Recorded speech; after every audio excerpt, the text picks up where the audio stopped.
Hi అండి.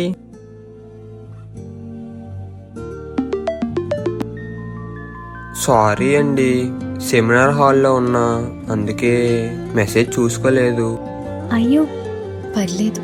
అవును, మీరెప్పుడు ఎక్కడుంటారో చెప్పలేదు. మాది వైజాగ్ అండి. అవునా? హా, మీరెప్పుడైనా వచ్చారా వైజాగ్? వచ్చా అండి. అక్కడ మా అత్త వాళ్ళు అండ్ అక్క వాళ్ళు ఉన్నారు. అవునా?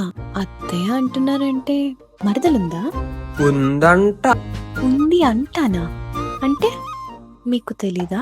తెలీదు, ఎందుకంటే మా అత్తది లవ్ మ్యారేజ్, అందుకే మొన్నటి వరకు మాతో మాట్లాడలేవు. ఒక 2 years నుంచే మా ఇంట్లో వాళ్ళు మాట్లాడుతున్నారు. ఈ 2 years లో ఒక్కసారి కూడా మీ మరదలు చూడలేదా మీరు? లేదు, మొన్న అక్క వాళ్ళ ఇంట్లో ఫంక్షన్ అయితే వచ్చిందంట. ఏవో ఎగ్జామ్స్ ఉన్నాయని వెళ్ళిపోయిందంట. నేను కూడా చూడలేదు. మీ అత్తయ్య మీద మీకు ఇంకా కోపం ఉందా?